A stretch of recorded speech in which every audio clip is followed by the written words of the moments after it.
बिस्मिल्लाहिर्रहमानिर्रहीम। अस्सलामु अलैकुम। सऊदी इन्फो यूट्यूब चैनल में आपको खुश आमदीद कहते हैं। ऐसे तमाम अफराद जो आइसोलेशन की वायलेशन करते हैं उन पर 2 लाख रियाल जुर्माना और जेल भी हो सकती है।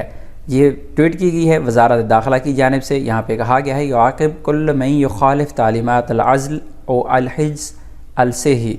अगर कोई भी बंदा वायलेशन करता है यानी खिलाफ वर्जी करता है आइसोलेशन की, क्वारंटाइन की, 2 सूरतें हैं क्वारंटाइन की। एक ये है कि आप बैरून मुल्क से सफ़र करके सऊदी अरब पहुँचते हैं और फिर आपने जो क्वारंटाइन करना होता है 5 दिन का, अगर आप उसकी खिलाफ वर्जी करते हैं, क्वारंटाइन के बगैर इधर उधर निकल जाते हैं या दौरान क्वारंटाइन आप होटल से बाहर निकल कर घूमते हैं।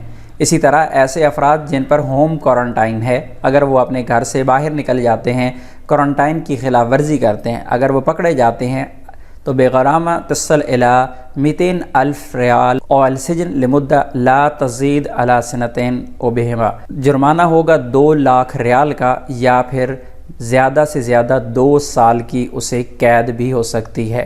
तो इसलिए आपने जब भी सऊदी अरेबिया में पहुंचना है और अगर आपने सऊदी अरेबिया की अप्रूव्ड वैक्सीन नहीं लगाई हुई तो आपके लिए क्वारंटाइन लाजमी है। लेकिन क्वारंटाइन के लिए ज़रूरी है कि आप क्वारंटाइन के जो रूल्स हैं उनकी खिलाफ वर्जी ना करें, अदरवाइज़ आपको भी ये जुर्माना हो सकता है, जेल भी हो सकती है। और इसी तरह तमाम ऐसे अफराद जिन्होंने वैक्सीन कंप्लीट नहीं की हुई या सऊदी अरेबिया की अप्रूव्ड वैक्सीन नहीं लगवाई, अगर आप सऊदी अरेबिया का सफ़र कर रही हैं तो सऊदी अरेबिया में पहुंचने से पहले आपको होटल बुकिंग करना ज़रूरी होता है। अगर आप होटल बुकिंग नहीं करेंगे सऊदी अरेबिया में पहुंचने के बाद आपको मसाइल का सामना करना पड़ेगा। उम्मीद है आज की इन्फॉर्मेशन आपको अच्छी लगी होगी। मिलते हैं नेक्स्ट वीडियो में, तब तक के लिए इजाज़त दीजिए। अल्लाह हाफ़िज़।